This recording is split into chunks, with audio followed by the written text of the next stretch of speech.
You wake before dawn, long before the sun has fully claimed the horizon, and step into the chill of a late spring morning. The streets of Gracefield lie quiet beneath a low ceiling of mist, each house along the lane crouching in silence as though the town itself is still asleep. Your shoes crunch against the gravel path as you take the familiar walk toward the church. There's a steadiness in this routine, a comfort in being the first to arrive, the one who turns the key in the old oak door and welcomes the morning into God's house.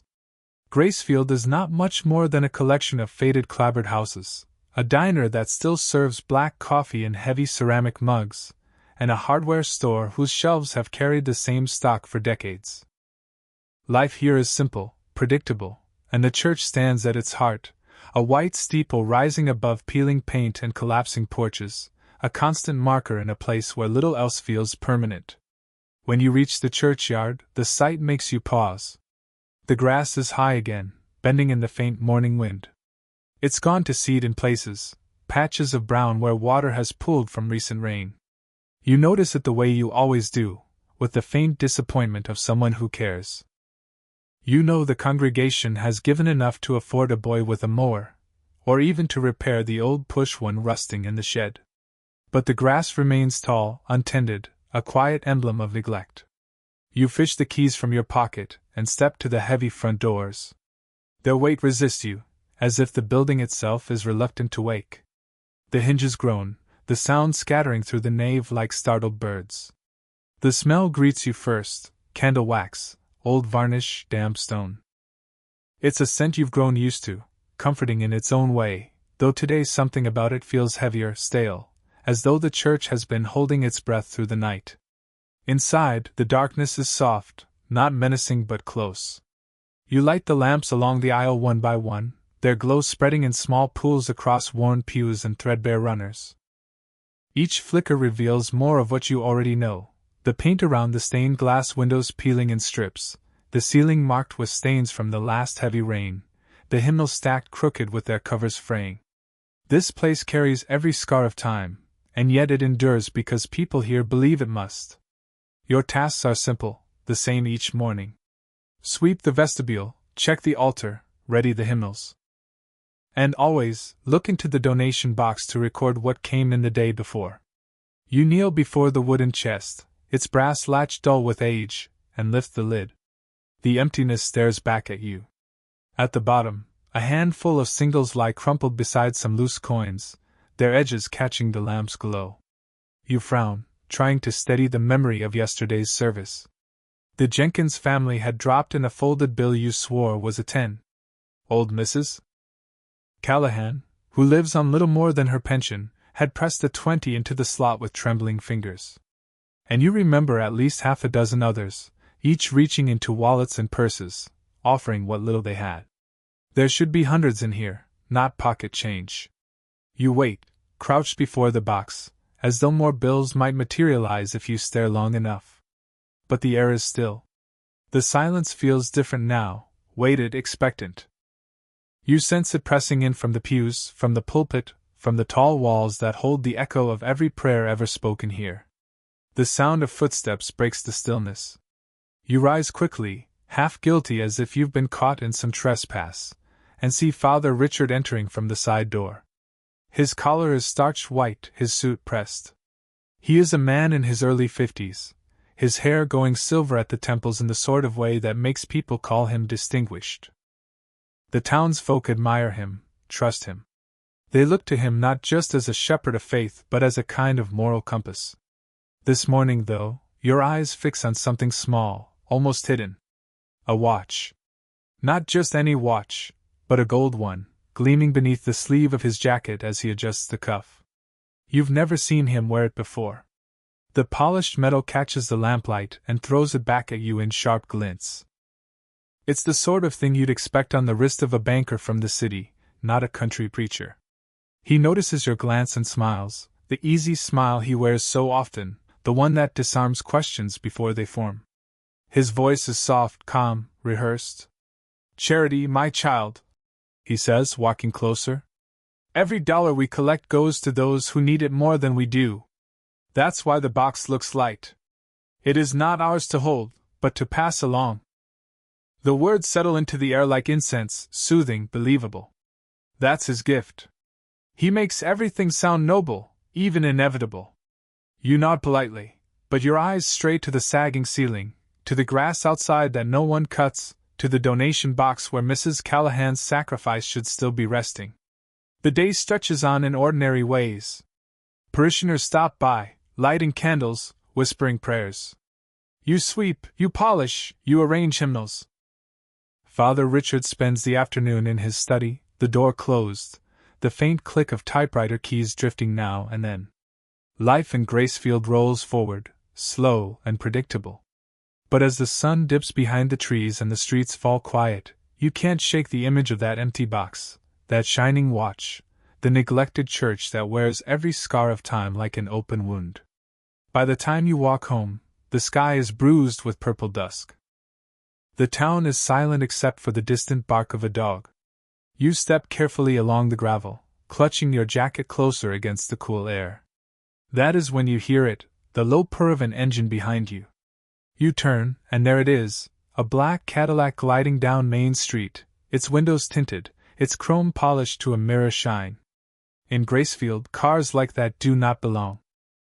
They stand out like neon against sepia, a declaration of wealth that has no business in a town where people count pennies before buying bread. As it rolls past, you glimpse the driver. Just for a second, enough to make your stomach twist. Father Richard, his face calm, his hands sure on the wheel, as if he has every right to be there.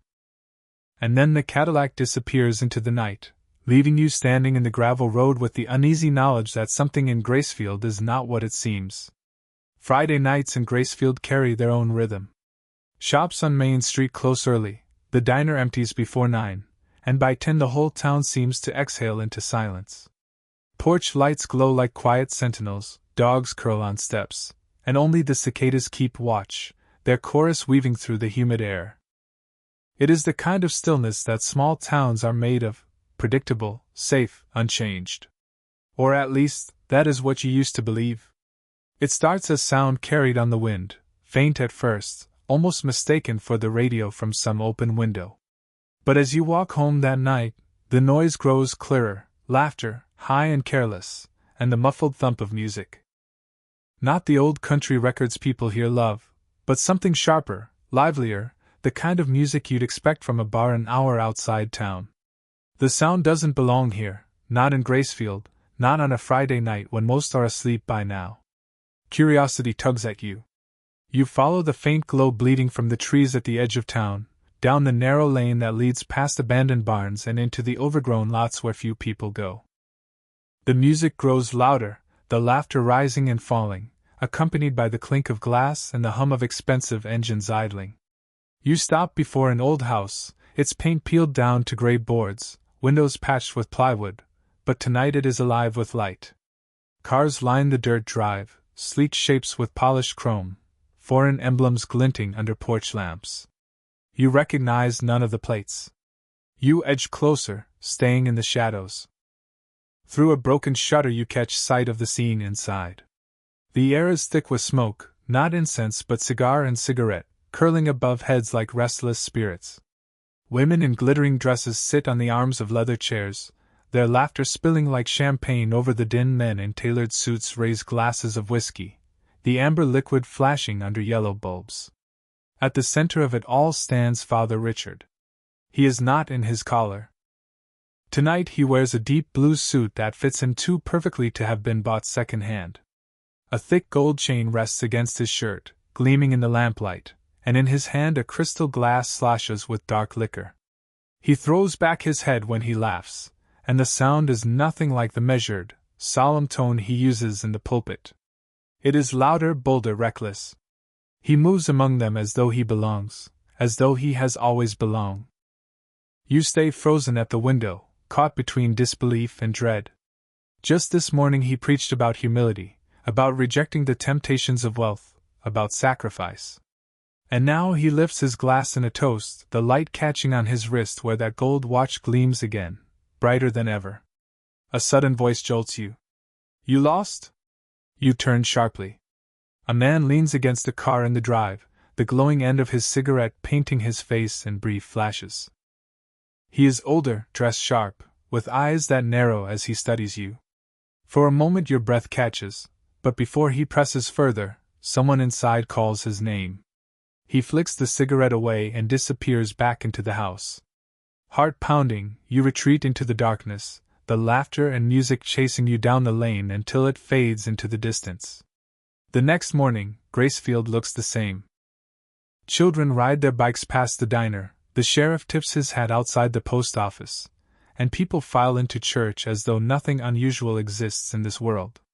Father Richard greets them at the door, his collar perfectly white, his voice warm.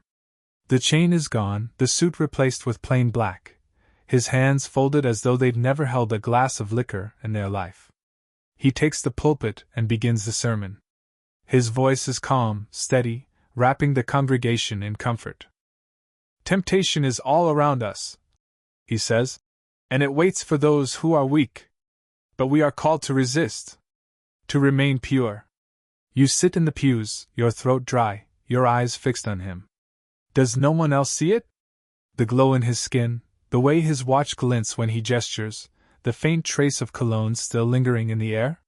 You want to stand, to speak, but the weight of the crowd holds you silent. Every face around you is turned toward him with devotion, every nod of agreement a wall against your doubt. Then it happens. A woman's voice cuts through the stillness.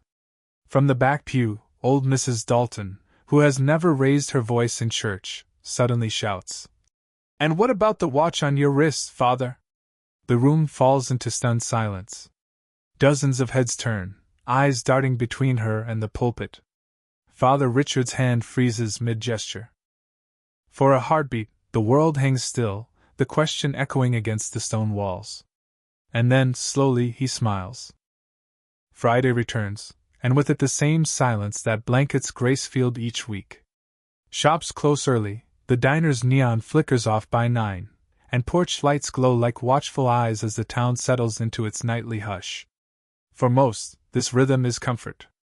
For you, now, it feels like a curtain drawn to hide what truly happens when no one dares look. You leave your small rented room near Main Street just after dark, slipping into the cool night. The air carries the faint sweetness of honeysuckle from someone's untended yard, but beneath it lingers smoke drifting from the edge of town, where you know the old house waits. You follow it, your steps quiet, cautious, guided by the low hum of engines and the rising pulse of music. The house is the same as before, paint worn to gray, windows patched with boards, yet alive again with laughter, with light, with voices that do not belong to Gracefield. Parked out front are cars worth more than half the homes in town, sleek sedans with polished chrome, a new Cadillac idling with its lights off, and a Lincoln Town car that gleams in the porch lamp's glow. You stay in the shadows, your breath shallow as you edge closer to a window left half open. The smell hits you first, cigars, cologne, liquor too fine for the shelves of the town's only store. Inside, men in tailored suits lean back in armchairs, their glasses filled with amber fire. Women laugh in sparkling dresses, their jewelry catching the light like fractured stars. The music pounds steady, a bass line that seems to mock the stillness of the sleeping town outside. And there, at the center of it all, is Father Richard. He wears another suit, gray this time, pressed sharp and clean. A gold chain glints against his shirt, and on his wrist shines the same watch you saw in the church. In his hand, a glass of champagne, the bubbles catching the yellow lamplight as he raises it high. He laughs, a sound too loud, too free, nothing like the calm cadence of his sermons. His voice carries above the rest, a leader even here, though this gathering has nothing holy in it. Your stomach knots as you watch. The man the town trusts, the man they follow with blind faith, is here among strangers, drinking and laughing as though the weight of Gracefield's devotion means nothing. You pull back, but a voice nearly freezes you in place. You don't belong here. A figure stands near the porch, a cigarette glowing between his fingers. He is tall, dressed sharp, his eyes narrow as they flick over you. For a moment you can't move, caught in the brightness of his stare. Before you can stammer out an excuse, a woman inside calls his name. He flicks his cigarette into the dirt, and disappears back into the light, leaving you pressed against the shadows, your heart hammering. You retreat, step by careful step, until the night swallows you again. The next day in town is almost unbearable. The streets hum with their usual rhythm, kids chasing each other on bikes, the sheriff leaning against his cruiser, old men playing checkers outside the hardware store. But now every sound feels sharp, every glance too knowing. The town wears its innocence like a mask, and you can't help but wonder if anyone else has peeked behind it. At church that Sunday, the pews are full. Families crowd in, women in their Sunday dresses, men in pressed shirts. Father Richard greets them one by one, his smile patient, his collar crisp. Gone is the chain, gone the champagne, gone the reckless laughter. He steps into the pulpit and speaks of sacrifice, of resisting temptation, of the narrow road that leads to salvation. His voice is calm, steady, and the congregation hangs on every word. But you sit in silence, your gaze fixed on his hands, the watch hidden beneath his sleeve, the memory of the night before burning in your chest. When the service ends, you linger behind. The church empties slowly, footsteps echoing on wood, voices fading into the spring air. You slip into the side office where the donation records are kept. Papers stack high on the desk, books of numbers scribbled in Father Richard's neat hand. At first glance, everything appears in order. But then you notice an envelope half tucked beneath a ledger. You pull it free. Inside is a receipt, dated only a week ago. The heading is embossed with the name of a restaurant in the city 2 towns over, one you've only heard of in whispers, a place where a single dinner costs more than some families earn in a month. The total is staggering. Hundreds of dollars spent on champagne, filet mignon, lobster. At the bottom, the name scrawled in smooth ink, Richard H. Callahan. Your hands shake as you hold the paper, the truth too heavy to ignore. Behind you, the floor creaks. The creak behind you is soft, but in the silence of the church it lands like thunder. You freeze, the receipt clutched tight in your hand, your pulse loud in your ears. Slowly you turn, half expecting Father Richard standing there, his gaze fixed on you, his smile sharpened into something cold. But the doorway is empty. The sound was only the building settling, wood groaning under the weight of years. Relief trickles through you, though it does little to steady your shaking hands. You slip the receipt back into the envelope and tuck it into your pocket, telling yourself you'll decide later what to do with it. For now, you just need to breathe. You turn back to the desk, forcing yourself to look at the ledgers again. At first glance, the columns of numbers seem neat, careful. Richard's handwriting is precise, almost elegant, each entry written as though it were scripture. But the longer you study them, the more the details unravel. Dates blur, amounts repeat in patterns that make no sense. Some weeks show donations in the hundreds, but the following weeks, when attendance was the same or even larger, barely note anything at all. You trace your finger down the columns, your frown deepening. Where are the repairs that were promised? Where are the records of the charities he so often praises from the pulpit? There are references to disbursements, Orphans Fund, missionary aid, but the numbers feel too clean, too rehearsed. And no addresses, no receipts of transfer, nothing that could prove money ever left Gracefield at all. The smell of dust and old paper fills your lungs. You imagine Mrs. Callahan, the widow with the trembling hands, giving her last $20 with the belief it would feed hungry children. You see the Jenkins family, struggling to make their farm payments, offering what they couldn't spare. And then you picture Father Richard, raising his champagne glass under the glow of expensive lamps, a gold chain heavy against his chest. Your stomach twists. The door creaks open behind you again. This time it is real.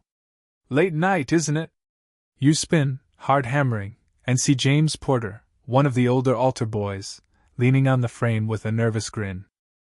He's only a few years younger than you, but the way he keeps his eyes lowered gives him the air of someone already defeated. You swallow and force your voice steady. Just finishing up. James nods, though his gaze flickers to the books, then to your pocket. His voice drops, almost a whisper. You shouldn't be here after hours. He doesn't like it. The words hang between you, heavier than they should be. He doesn't have to say who he is. James, you ask quietly, have you ever wondered where the money goes? The boy's shoulders stiffen. He glances back into the hall as if to check it's still empty, then leans in closer. Don't ask questions. People who ask, it never goes well for them. His voice cracks, and he clears his throat quickly. I've got to go. He slips away before you can answer, his footsteps retreating fast, almost frantic. You turn back to the ledgers, the envelope heavy in your pocket. The numbers blur before your eyes, not from lack of sleep but from the weight of what you now know. This is not sloppy bookkeeping. This is deliberate. Controlled. Father Richard has been stealing from the church for months, maybe years, and hiding it behind a veil of charity no one dares question. Later that night, you lie in bed staring at the ceiling, the sounds of the town muted around you. The diner's neon flickers out, the sheriff's cruiser hums past once before settling somewhere on Main, and the crickets sing in the fields. But you can't sleep. You keep seeing the gold watch, the champagne glass, the laughter echoing from that house. You keep hearing James's whisper. People who ask, it never goes well for them. The next morning, Father Richard's voice carries across the church once more, calm and measured, delivering words about sacrifice and trust. His eyes sweep the congregation, lingering on you for just a second too long. You feel the weight of his gaze, as though he knows what you've seen, as though he can already read the receipt burning in your pocket. After the service, you linger again, waiting for the church to empty. You step into the sacristy, where his coat hangs neatly on a hook. The smell of his cologne lingers faintly on the fabric, sharp, expensive, out of place in this weathered building. Something urges you to check, to look deeper. You slip a hand into the inside pocket. Your fingers brush against folded paper. Carefully you draw it out. It is not another receipt from a restaurant. It is a bill of sale, crisp and formal, from a jeweler in the city. The item listed, one Rolex Oyster Perpetual, solid gold. The cost is dizzying, more money than you've ever seen in one place. At the bottom, signed in bold, confident letters, Richard H. Callahan. Your throat tightens as the truth hardens into certainty. The gold on his wrist wasn't a gift, wasn't charity. It was bought with the faith of every person who has ever dropped $1 into that wooden box. And as you fold the paper back, footsteps echo in the hall outside. They are slow, deliberate, each one drawing nearer. Sunday mornings have always carried a kind of rhythm in Gracefield. The streets stir early, children dressed in pressed shirts and patent leather shoes, women in hats they only wear once a week, men tugging ties into place. Cars roll slowly toward the church, gravel crunching beneath their tires, the steeple catching the first light of day like a beacon. For most of your life, this has been a comfort, proof that no matter what else shifts in the world, faith is the one steady current running through the town. But now, as you stand near the door greeting parishioners, you hear it. The sound is faint at first, buried beneath the usual pleasantries, but it's there, whispers. Not prayers, not greetings, but hushed voices carrying just a little too long, fading into silence whenever someone notices your ear tilt their way. You watch Mrs. Dalton pause in the aisle, leaning toward Mrs. Perkins, their heads bent close. Mrs. Perkins shakes her head quickly, lips pressed tight, eyes darting toward the pulpit. A pair of younger men near the back exchange glances, one muttering something you can't catch before his wife shushes him with a sharp look. The sound is everywhere, like a restless wind rustling through the pews. When Father Richard enters, the whispers fall silent. His presence commands attention as it always has. He walks with measured steps, the faint shine of polished shoes clicking against the floor. Today his collar is stiff, his suit freshly pressed, and when he raises his hand in blessing the congregation bows as one. To the untrained eye, nothing has changed. But you see the details others pretend not to notice. The way his watch slips from beneath his sleeve when he gestures, gold glinting under the light filtering through the stained glass.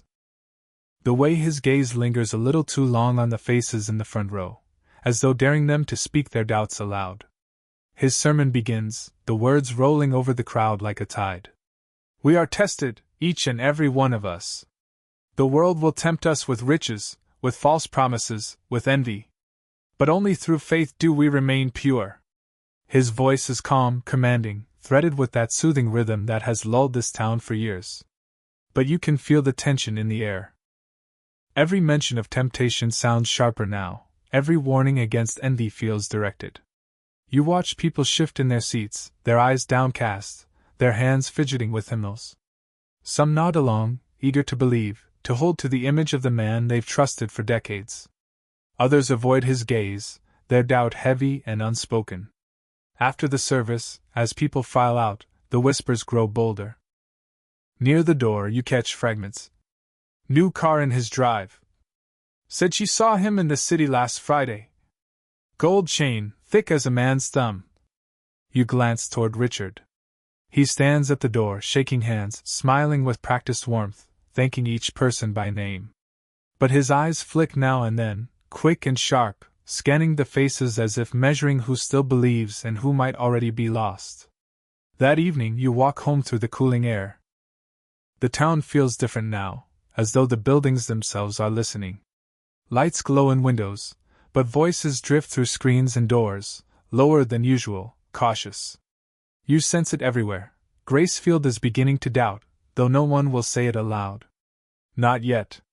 Later, in your small room, you pull from your pocket the papers you've hidden, the restaurant receipt, the jeweler's bill. You spread them across the desk, the ink glowing faintly under the lamplight. The numbers are damning.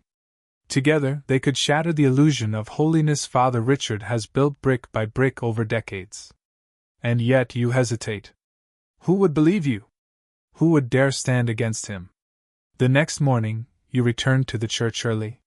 The building is silent, the lamps cold. As you sweep the aisle, a sound breaks the stillness, the faint scrape of a chair. You pause, broom in hand, and follow it to the confessional booth. The curtain shifts slightly.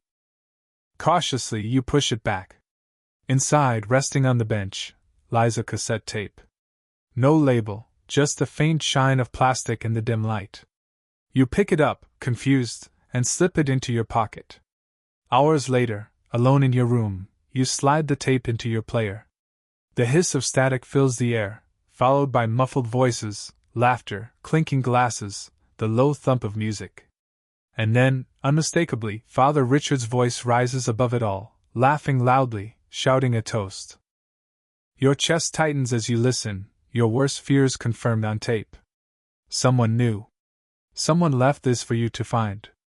And as the recording plays on, another sound slips in, soft, deliberate words whispered close to the microphone. Words that freeze your blood. You're not the first to try. Sunday in Gracefield has always felt like ritual. The streets bloom early with movement, the sounds of screen doors slamming, shoes scuffing across gravel, children's laughter carried on the wind. People emerge from houses pressed into neat rows like pages in an old book, their Sunday clothes ironed, their Bibles carried against their chests, as if the leather itself might shield them from the week's hardships. The steeple rises above them all, a white spire against the pale morning sky, and the bells toll with a voice that has bound this town together for decades. You stand near the front doors of the church, just as you always do, offering nods and faint greetings as people file in. It should feel the same as every other Sunday, but it doesn't. There is a shift here, subtle but unmistakable, a change in the air itself. The smiles are thinner, the words clipped shorter. Behind every polite nod you catch something else, an unease, a calculation, as though each person is quietly measuring not just themselves but you, too. The whispers arrive with the parishioners. Mrs. Dalton leans close to Mrs. Perkins, her lips pressed nearly against her ear. "I saw him again Friday night," she mutters, her voice sharp, nearly trembling. "Out past the state line, driving that Cadillac like he owns the world." Mrs. Perkins shakes her head quickly, a warning in her eyes. "Careful what you say. The walls here hear more than you think." Farther down the aisle, two younger men exchange glances. One mutters, "Chain thick as rope, shining right under his collar." His friend hisses back, "Don't talk like that. You'll regret it." The words die in the hymnals, swallowed before they can travel further. When Father Richard enters, the room stills. He walks with the same steady steps, his suit pressed, his collar bright white. The congregation rises as one, their voices joining in prayer, and for a moment it looks as though nothing has changed. But you feel it. You see it. Eyes flicker toward him with something less than devotion, more than doubt. The trust that once seemed unshakable is fraying at the edges. The sermon begins, his voice filling the air, warm and commanding. The world is full of envy, he says, full of jealousy that poisons the heart. Even here, among us, the devil whispers, trying to turn us against what God has built. His gaze sweeps across the pews. For a breath too long, it lingers on you. You feel the heat of it, sharp and knowing, as though he can sense the receipt hidden in your desk drawer, the cassette tape with his laughter etched in its reels. Around you, the town divides itself without words. Some nod firmly, their faces set with loyal conviction. He's right. You hear Mr. Jenkins murmur to his wife. Always someone trying to drag down a good man. Others fidget in their seats, eyes lowered, their silence loud enough to betray them. When the service ends, the yard outside becomes a stage of whispers. Clusters form quickly, defenders on one side, skeptics on the other. He's served us 20 years, says Mr. Jenkins, his jaw tight, his voice hard. Built this church with his own hands. If he has nice things, maybe the Lord blessed him. You'd deny a man God's blessing? Across the way, Mrs. Dalton clutches her Bible so tightly her knuckles whiten. Blessed? I've seen him in the city, past midnight. What shepherd sneaks away like that? What man of God wears gold around his neck? A group of younger men hover nearby, restless. One spits in the dirt. You don't get a Cadillac on church donations unless you're dipping where you shouldn't. You know it. We all know it. But even as the arguments spark, you see fear in their eyes. No one shouts too loudly. No one dares speak directly to Richard, who stands near the steps shaking hands, smiling, each thank you rolling from his lips with practiced warmth. He looks every inch the faithful servant, yet now the smile feels sharper, the warmth more calculated, like a mask worn too long. You remain at the edge of it all, caught between loyalty and suspicion, the center of a storm that hasn't yet broken but already rattles the windows of Gracefield. That night, walking home, you feel the division pressing in from every side. The houses seem to watch you differently.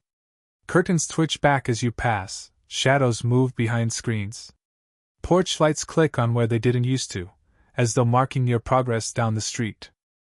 The town feels alive, not in the comforting way of a close community, but in the suffocating way of an audience that knows too much and says too little. Back in your small room, you lay the evidence across your desk, the receipts, the jeweler's bill, the cassette tape. Together they tell a story so clear it feels carved in stone. But a story is worthless without ears willing to hear it. And in Gracefield, ears have always bent toward Father Richard's voice. You sit in the glow of your lamp until the hour grows late, shadows long across the floor. That is when the knock comes. It is soft, almost tentative, but it freezes you where you sit. No one calls on you this late. The streets are silent, the town long asleep. The knock comes once, then silence. You wait, straining to hear footsteps retreating, but none follow. Finally, you rise and move to the door. The knob feels cold in your hand as you ease it open. The street is empty under the pale wash of the lamppost. No figures move, no cars idle. The silence is so deep you can hear the hum of the bulb above you. And then you see it. On the ground lies a folded slip of paper. You stoop and pick it up, the paper warm as if it has just been held. You unfold it slowly, your heart thudding in your chest. The message is written in careful, slanted script. You are not alone in this. But you are not safe. He is not the only one. The words blur as your pulse quickens. Not the only one. You look up and down the street, but the shadows seem thicker now, pressed close like silent watchers. The church bell tolls once in the distance, low and hollow, the sound rolling through the town like a warning. And in that moment you understand, what you've uncovered is not just a man's greed. It's something larger, something woven into the very fabric of Gracefield.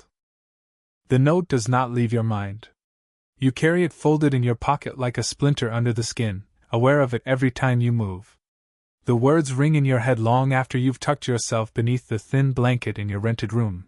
You are not alone. You are not safe. He is not the only one. The next morning dawns gray, a thin drizzle coating Gracefield in a sheen that makes the streets look darker, slicker, older.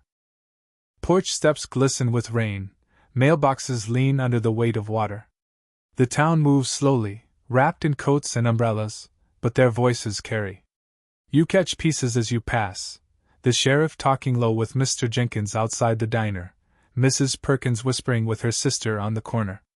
No one names Richard outright, but you can feel his shadow stretching across every word. At the church, you find him in his office. His door is open, though the room smells of his cologne, sharp and expensive. He's bent over his desk, papers neatly stacked, his pen scratching with precision. He looks up when you enter, his smile as smooth as always. "Early as ever," he says, gesturing toward the broom in your hand. "Gracefield is blessed to have such a diligent helper." The compliment lands cold. You nod, move on with your tasks, but you feel his eyes follow you.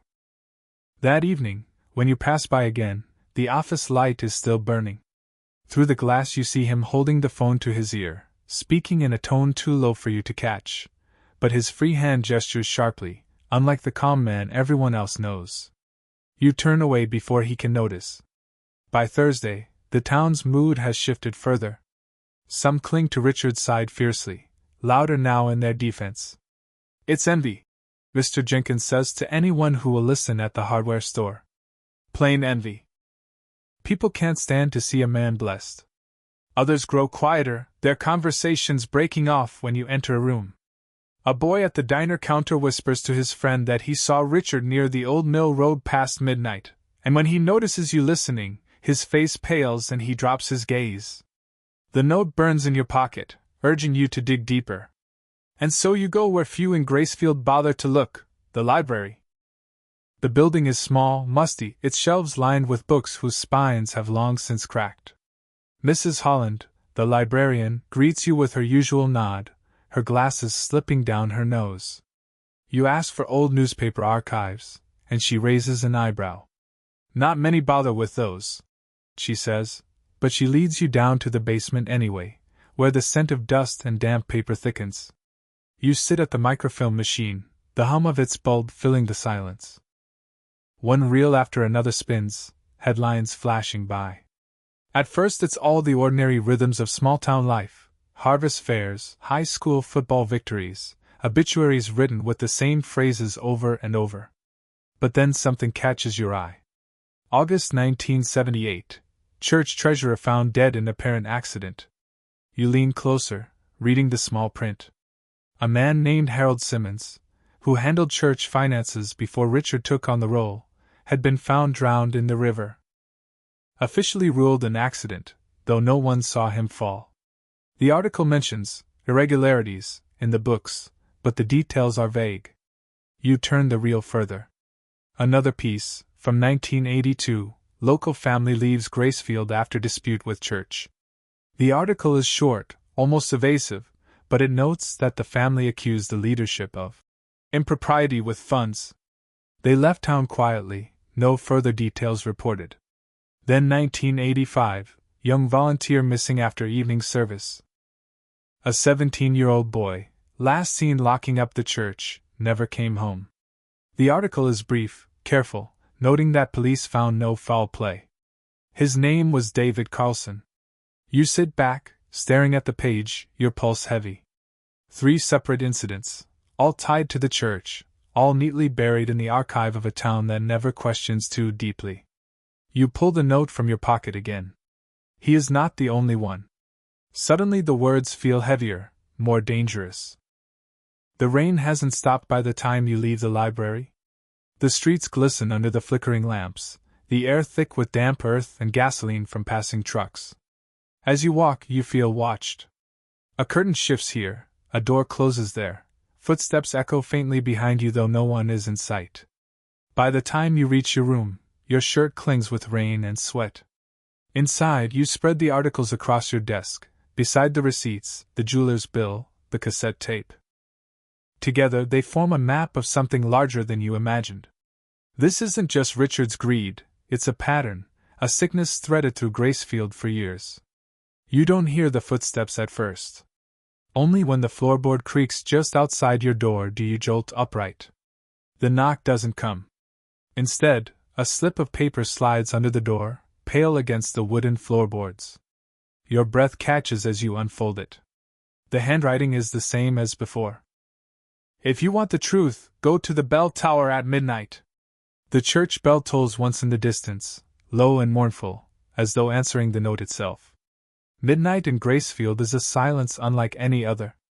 It presses in from every corner, heavy and deliberate, as if the town itself chooses to hold its breath. The streets lie deserted, lamps humming faintly, their light falling in weak, yellow circles that leave long stretches of darkness in between. You walk through it alone, the note's words repeating in your mind with every step. If you want the truth, go to the bell tower at midnight. The church looms ahead, pale against the black sky.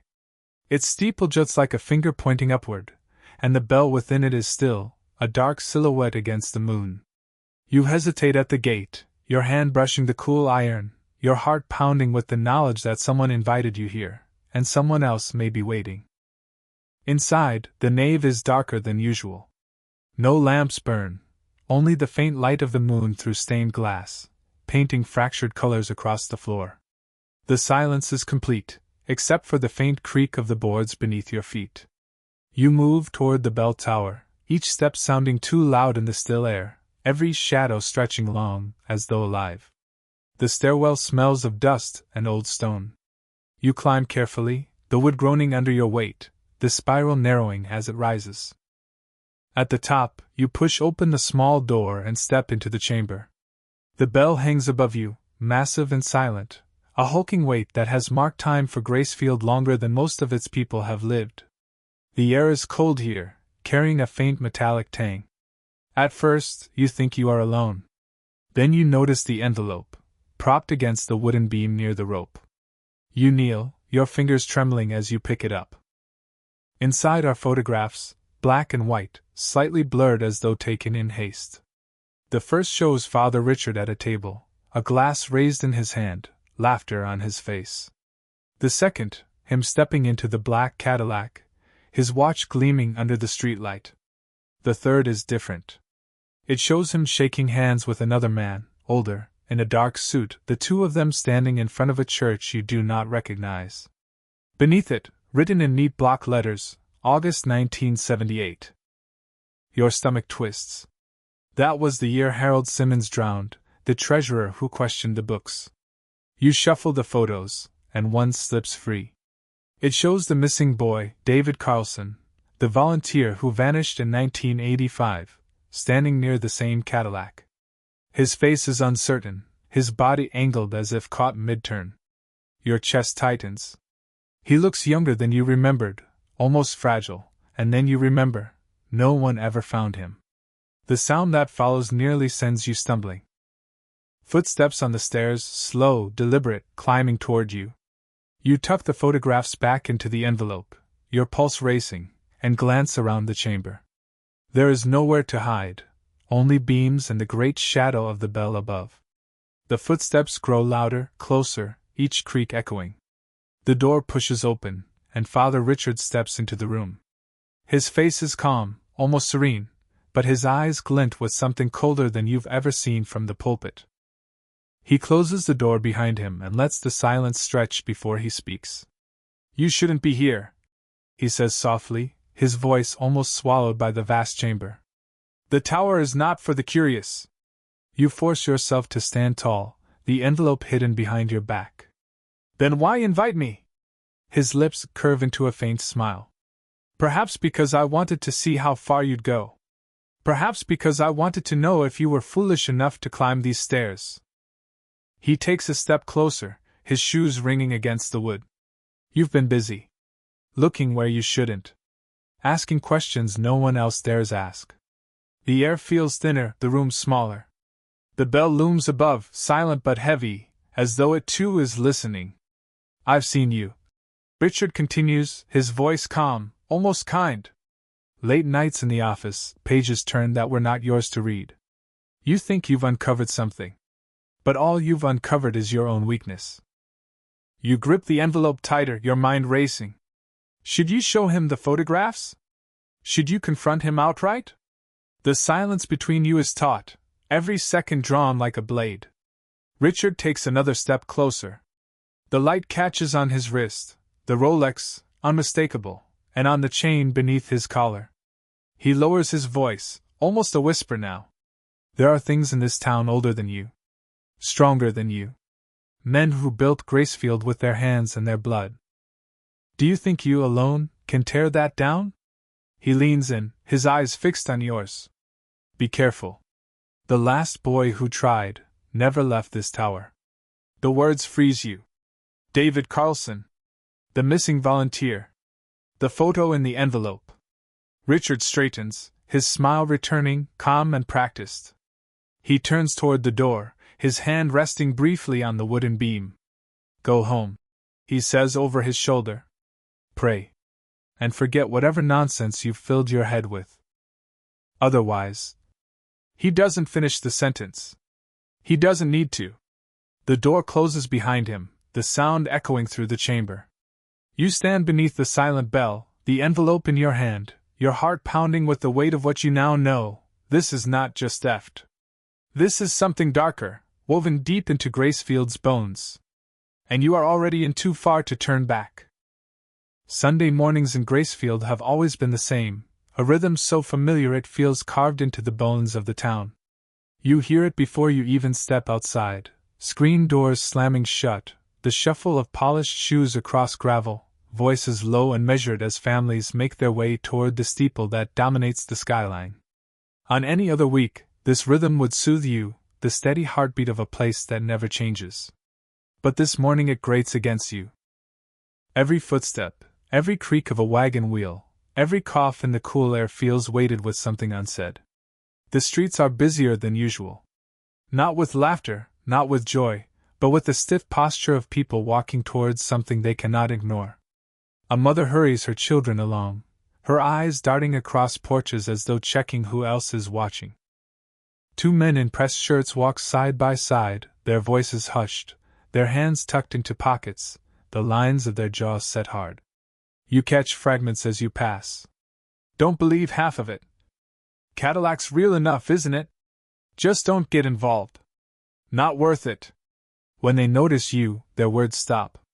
Their eyes slide past you as if you are nothing, yet you feel the heat of their suspicion. You are no longer simply the quiet helper at the church. You are someone carrying questions, someone people whisper about when they think you're out of earshot. By the time you reach the steps of the church, the congregation is gathering in clusters. Mrs. Dalton clutches her Bible with knuckles white as chalk, whispering fiercely to Mrs. Perkins. I saw him again. Don't tell me I didn't. Out past the county road, near midnight. He's not what he pretends. Mrs. Perkins shakes her head, her lips pressed thin. Careful. If you say that too loud, people will turn on you. They always do. Others hover close enough to overhear, their eyes flicking nervously toward the doors. A group of younger men linger at the edge of the yard, their voices low but sharp. Chained like a noose, hanging right there in front of everyone. And they clap for him like nothing's wrong. One spits into the dirt. Blind fools. But just as quickly, another voice rises in his defense. He's served us for 20 years. You think God doesn't bless the faithful? Shame on you. The words clash in the yard, not shouted but sharp enough to sting.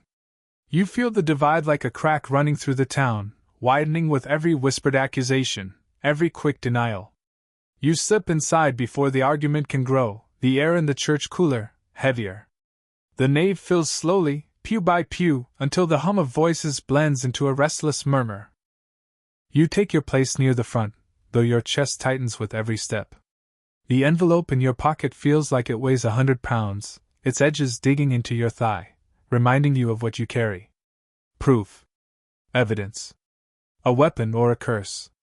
The organ groans softly as the service begins, its notes rising into the vaulted ceiling. People stand, their voices joining in him, but the sound wavers. It lacks the strength you remember from your childhood, the united chorus of a town certain of its faith. Now the voices falter, some louder, some quieter, like the congregation itself cannot decide whether to believe or to doubt. Then the room stills. Father Richard enters, walking with the same steady grace as always, his hands folded, his collar white against his dark suit.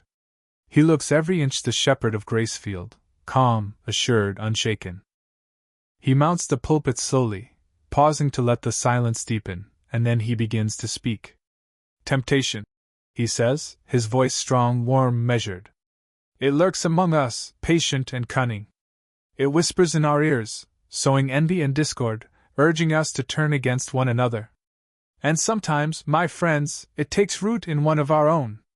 Someone who spreads lies, who twists the truth, who would tear down what God has built with his own hands. His eyes sweep across the pews, and when they meet yours, the air seems to tighten. For a second too long, his gaze lingers, as though pinning you in place. A murmur ripples faintly through the room. Around you, the congregation shifts. Mr. Jenkins nods fiercely, his hand gripping the back of the pew, his whisper loud enough to hear. He's right. Always someone jealous, always trying to drag down a good man. Across the aisle, Mrs. Dalton shakes her head, tears brimming as she clutches her Bible. Open your eyes, she hisses, but no one answers her. Richard continues, his words rising, his voice wrapping the congregation like a net. We must guard our hearts. We must not let envy blind us.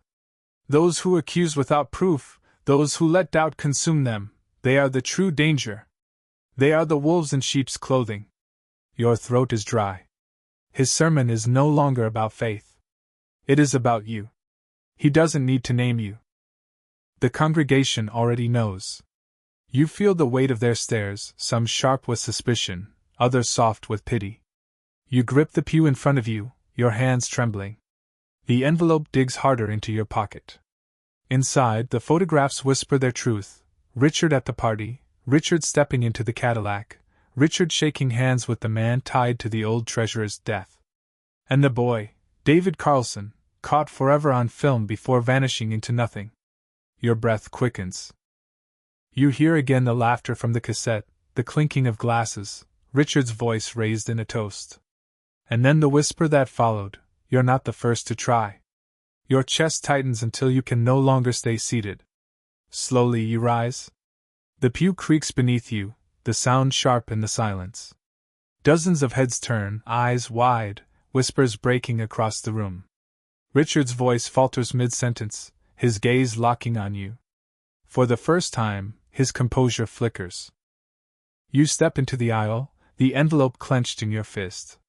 Your voice trembles at first, but the words come, steady and clear. I have proof. Gasps ripple through the congregation. Some recoil, others lean forward, desperate. The room fills with noise, questions spilling over one another. Proof of what? What is he saying? But you lift the envelope high, the papers inside rustling like wings. Richard's smile returns, but it is thin, brittle. My child, he says, his tone gentle but strained, do not let envy cloud your judgment. Do not mistake shadows for truth. But his words do not land as they once did. You see it in the faces around you, hesitation, doubt, the first cracks in their faith. The town that once bent so easily beneath his voice is wavering, caught between belief and suspicion. You take another step forward, your heart pounding. No shadows. No lies. I have the receipts. The photographs. The tape. And it's time everyone sees the truth. The church erupts into chaos, voices shouting, chairs scraping, children crying. Richard raises his hands, his voice booming, trying to command order, but the spell is breaking. The congregation no longer hears only him. You stand at the foot of the pulpit, the envelope trembling in your hands, and for the first time you feel the balance shift. Richard leans forward, his eyes burning into yours, his voice low enough only you can hear. You have no idea what you're doing. And you know, as the crowd swirls in confusion, that the moment you open this envelope will change Gracefield forever. The church has never sounded like this before. Voices rise in waves, some sharp with outrage, others trembling with fear, the wooden pews rattling as people shift, stand, press closer to see. Children cry, mothers hush them, fathers argue in voices meant to carry. The nave is alive, no longer bound by reverence, no longer united in worship, but cracked wide open by doubt. You stand at the pulpit's base, the envelope clutched in your hands, your breath ragged in your chest. Richard's gaze pierces you, steady, cold, the smile stretched across his lips but failing to reach his eyes. For years he has controlled this room with nothing more than a voice and a glance. Today, for the first time, the control slips. "Quiet," he says, lifting his hands. His voice rolls through the chamber, deep, commanding, but it no longer falls on obedient silence. The whispers continue, spilling over him. You open the envelope. The first photograph you lift trembles between your fingers but catches the light, sharp and undeniable. Richard, champagne glass in hand, his laughter frozen mid-toast. Gasps ripple through the room. "That's not him." Someone mutters weakly, but others hiss. "It is. It's him." You lay the second photo on the pulpit's edge, Richard slipping into the black Cadillac, the gold watch gleaming under a street lamp. Murmurs rise sharper now. "That car, I saw it too, he said it wasn't his." The third photograph, heavier somehow, shows him shaking hands with a man in a dark suit. Beneath, the date, August 1978. A voice in the back cracks as it shouts, "That was the year Harold Simmons died." Another voice answers, "He drowned, they said." The tension tightens, the congregation splitting in half before your eyes. And then you reveal the last photo, the one that pulls the air from the room. David Carlson, the missing volunteer, staring uncertainly beside the Cadillac, caught in grainy black and white. The cries are louder now, grief tangled with rage. "David, my God, that's David!" Someone sobs, and you see his mother clutch her chest, her face collapsing into tears. Richard steps forward, his voice cutting through the uproar, louder now, sharpened with desperation. "Lies!" he thunders. "Fabrications meant to poison your hearts. The devil works through envy, through deceit. This," he points at the photographs, his finger trembling just slightly. "This is nothing but smoke and shadow." But the congregation doesn't move as one anymore. Some cling to his words, shaking their heads fiercely, muttering prayers. Others lean toward you, toward the photographs, their faith crumbling in real time. You pull out the receipts, the restaurant bill, the jeweler's invoice. The numbers glare up in the lamplight, obscene in their size. "This," you say, your voice clear despite the tremor, "is where your tithes went. Not to orphans. Not to repairs. To lobster dinners and a Rolex watch." A man shouts from the back, "I've been patching my own roof while he's eating steak in the city." Another yells, "My family gave our savings when the harvest failed." The uproar grows, the church no longer a sanctuary but a courtroom, the townsfolk no longer an obedient flock but a jury, angry and divided. Richard slams his hand against the pulpit, the sound sharp as gunfire. Enough. His eyes blaze now, his calm mask shattered. You think you understand? You think you see the whole picture? You are children playing with fire. I have given my life to this church, to this town. Do you really believe I stand alone in this? The words hang heavy, and in the silence that follows, you realize what he has just admitted. Not alone. A chill runs through you as you recall the note. He is not the only one. The congregation wavers. Some recoil, whispering frantically. Others stare at him with new horror. Your hand tightens on the envelope. You reach inside and pull free the last set of papers, the ones you found tucked deep in his coat, hidden beneath ledgers. Letters signed not only by Richard but by other pastors from towns miles away. Transfers of money, promises of silence, agreements marked with signatures that spread far beyond Gracefield. You lift them high. This isn't just him. This is bigger. It's spread through churches like ours across the county. Look at the signatures. Look at the dates. Every time someone questioned the books, someone died, or vanished, or left this town. The effect is instant. The congregation erupts. Voices shout over one another, people surge to their feet. Some scream at Richard, others demand to see the papers, and the old walls of the church seem to tremble under the weight of betrayal. Richard leans close enough for only you to hear, his voice low, venomous. You've signed your own death with this. But his eyes flick nervously toward the crowd, toward the townsfolk who once adored him and now roar with fury. For the first time, you see fear in his composure. The sheriff pushes through the chaos, his voice calling for order, his face pale. But even he looks shaken, his authority fragile in the storm of broken faith. The bell above tolls suddenly, a deep, hollow note that rattles the glass in the windows. No one pulled the rope. The sound rolls through Gracefield, a knell not for worship but for reckoning. You stand there, photographs and papers spread across the pulpit, the congregation in uproar, Richard cornered but still smiling that thin, dangerous smile. And in the thunder of voices, in the toll of the bell, you understand, this was never just about stolen money. This was about power, about secrets woven into the very fabric of the town. And though Richard may fall tonight, the scheme he belongs to is larger, older, and far from finished. The truth has broken Gracefield wide open. And there is no going back.